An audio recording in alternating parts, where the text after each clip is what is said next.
A very good morning to all my dear students. In our today's lecture, we will discuss or study about the general characters of phylum Platyhelminths. Now, we will see the general characters of Platyhelminths. Platyhelminths means what? This is a phylum. Platy means flat. Okay, platy means flat, and helminths means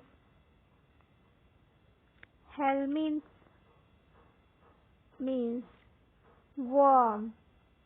That is flat worm. तो क्या हो गया इसका meaning? Flat worm. ठीक है, Platyhelminths means flat worm. Flat worm भी कहते हैं हम इसे. And Platyhelminths is also known as tapeworm, flatworm, tapeworm and Platyhelminths. ये सब एक ही वर्ड है, कंफ्यूज नहीं होना है. tapeworm भी बोलते हैं इसको, फ्लैटवर्म भी बोलते हैं, एंड Platyhelminths भी बोलते हैं. ठीक है.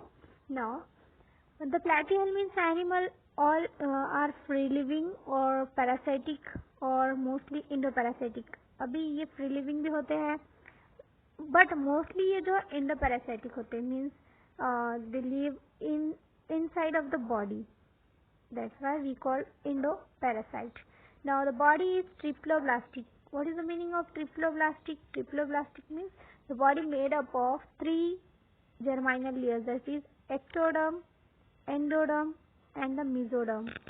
Now what ectoderm is the outermost layer, then the mesoderm is middle layer and the endoderm is inner layer. These animal made with 3 germinal layers, that is ecto, endo and mesoderm. That's why we call this animal is triploblastic. Okay. Now we will see next stage. Now second most important characteristic is that these animals are bilaterally symmetrical. These animals are bilateral symmetry. Why we call bilateral symmetry? The body of the animal can divide it into 2 equal halves. यहाँ पर हम देख सकते हैं, अगर हम इसको इस तरह से कट करें तो ये 2 इक्वल पार्ट्स में डिवाइड हो जाएगा. The animal with this symmetry have defined polarity of anterior and the posterior and. अब अगर हम बायलैटरल सिमेट्री देखें तो इन एनिमल्स में क्या होता है कि अगर हम इसको कट करें तो ये 2 इक्वल हाल्व्स में 2 पार्ट्स में डिवाइड होगा. That's why we call this animal symmetry is bilateral symmetry. Okay. Now next character is that these animals are acoelomate. So what is the meaning of acoelomate? Means A से हम इसको indicate करते हैं absent. A means absent और coelomate absent होता है. मतलब absent, coelomate मतलब coelom. So acoelomate animal, that is यहाँ पर देखिए आप, यहाँ पर ये ectoderm, यहाँ पर ये mesoderm and the endoderm serially दिख रहा है आपको, बट यहाँ पर ऐसे दिख रहा है कि यहाँ पर एक्टोडर्म है, मेसोडर्म है एंड मेसोडर्म के बाद में यहाँ पर सीलोम प्रेजेंट है. ये जो ओपन, ये जो स्पेस बताया हुआ है आपको, ये है सीलोम. तो ये सीलोम जो है इस एनिमल में यहाँ पर ये एब्सेंट दिख रहा है ना आपको. असिलोमेट, ये एसिलोमेट की डायग्राम है, ये एसिलोमेट यहाँ पर है. तो यहाँ पर कोई ओपन प्लेस यहाँ जैसे दिख रहा है, इस तरह से यहाँ कोई स्पेस दिख रहा है आपको नहीं. ये जो सेंटर है ये डाइजेस्टिव ट्रैक्ट है. ओके. ये मेसोडर्म के बाद, यहाँ पर मेसोडर्म के बाद कोई ओपन प्लेस है क्या? नहीं. So that's why we call this animals are acoelomate. यहाँ पर सीलोम टोटली एब्सेंट है, कोई ओपन स्पेस दिख रहा है क्या? नहीं. Ectoderm, endoderm and mesoderm serially यहाँ पर प्रेजेंट है. That's why we called acoelomate animal. Okay. Now next characteristic is that body is unsegmented. इनकी बॉडी अनसेगमेंटेड है. यहाँ पर कोई सेगमेंट दिख रहा है क्या? नहीं. सीरियल कोई सेगमेंट दिख रहा है क्या? ऐसे मतलब जैसे कि अर्थवर्म में वगैरह होते हैं इस तरह के सेगमेंटेड बॉडी होती है, तो वैसा यहाँ पर है क्या? नहीं. वो टोटली एब्सेंट है. और अनसेगमेंटेड बॉडी है, ठीक है। और इसमें कुछ एनिमल्स में सीलिया प्रेजेंट होता है, किसी में एब्सेंट होता है। Okay, now next characteristic is that the respiration by simple diffusion through their body. अभी रेस्पिरेशन जो है वो बॉडी के थ्रू ही करता है। Then digestive system is completely absent here.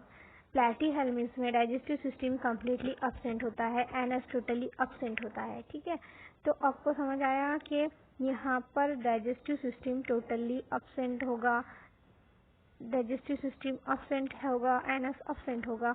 Then the circulatory system is also absent, circulatory system is also absent, circulatory system absent, anus absent, and digestive system is completely totally absent. Okay, now excretory system is also absent, but with the help of phlegm cells they can excrete. Okay, now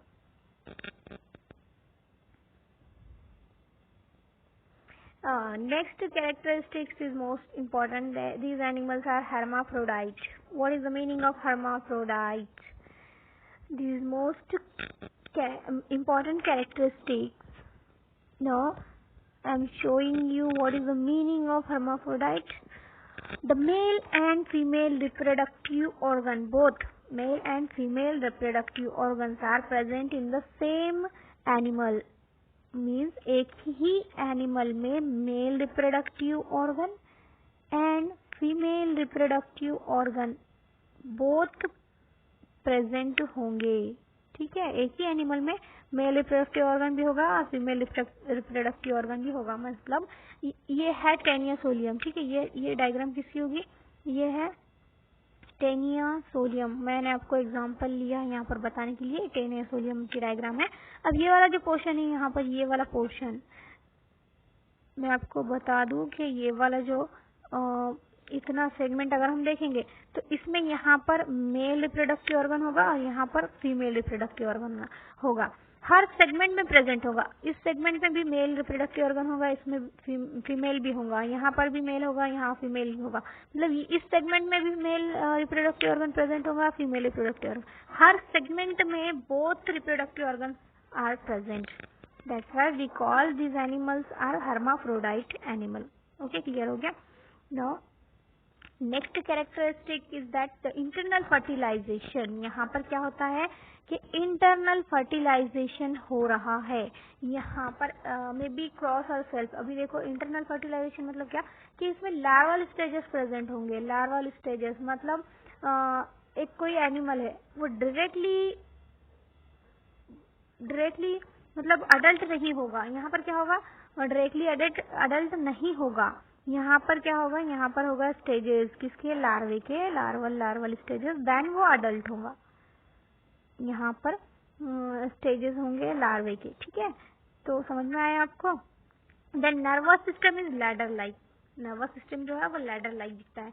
then the most important characteristics is that body is dorsoventrally flatten. मतलब dorsoventrally flatten मतलब tape, हम tape worm भी बोल रहे हैं ना इसको। तो जो हम कपड़े सीते हैं आपने उसका टेप देखा ही होगा। तो वो कैसा होता है? टोटल पतला होता है, फ्लैट होता है, टोटल फ्लैट होता है, ठीक है। तो उस तरह की एनिमल की बॉडी होंगी। डॉर्सोवेंट्रली टोटली एब्सेंट होता है। ट्रांसप्लांटेड सॉरी अगर हम इसको देखें तो कॉमन अगर एग्जांपल देखें तो हमारी प्लेट जो होती है खाने की प्लेट, वो भी कैसी डॉर्सोवेंट्रली फ्लैटेंड होती है। उसी तरह से इस एनिमल की बॉडी भी डॉर्सोवेंट्रली फ्लैटेंड होती है, पूरी चपटी होती है, ठीक है। That's why we call this animals are flatworms और tapeworms. Okay, now next characteristic is that the level of organisation from this phyla organ system develop. यहाँ से क्या हो रहा है कि ऑर्गन सिस्टम डेवलप हो गया। अभी तक क्या हुआ था? टिश्यू ग्रेड था, ठीक है। बॉडी में टिश्यूज थे ओनली। अब यहाँ पर टिश्यू ग्रेड से इंक्रीमेंट हुआ ऑर्गन सिस्टम में। यहाँ पर लेवल ऑफ ऑर्गेनाइजेशन जो है इसका ऑर्गन सिस्टम होगा। मीन्स ऑर्गन्स यहाँ पर डेवलप हुए हैं, ठीक है। सो ये मोस्ट इंपॉर्टेंट कैरेक्टर है, ये आपको याद रखना है कि प्लैटीहेल्मिन्थ से ऑर्गन सिस्टम डेवलप होता है। Now next one is life cycle is complicated with one or more larval stages. इसमें लाइफ साइकिल कॉम्प्लिकेटेड होती है एक से ज्यादा लार्वल स्टेजेस होते हैं, ठीक है। सो इसका एग्जाम्पल अगर हम देखेंगे तो एग्जाम्पल हो गया टेनियोसोलियम एंड द प्लानेरिया। मैंने आपको टेनियोसोलियम एंड प्लानेरिया शो किया है लास्ट के डायग्राम में। अब यहाँ पर अगर हम देखें तो ये टेनियसिस, ये डिसीज शो किया है मैंने यहाँ पर। ये जो आपको वर्म दिख रहा है ना, ये वर्म, ये टेप वर्म है जो कि इनसाइड ऑफ द बॉडी है, ठीक है। किसी एनिमल के बॉडी के अंदर है ये एनिमल। ये यहाँ पर with the help of their mouth वो अटैच हुआ है इस एनिमल के बॉडी के inside. So why we call endoparasite, क्योंकि ये अंदर रहते हैं बॉडी के, ठीक है। तो ये यहाँ पर मैंने आपको बताया है इंडोपैरासाइट्स है। यहाँ पर ये बॉडी के अंदर नेचुरल फोटोग्राफी है, ये कैप्चर की हुई, तो मैंने आपको शो किया है, ठीक है। ठीक है, तो आपको समझ आ गए होंगे general characters. So thank you so much.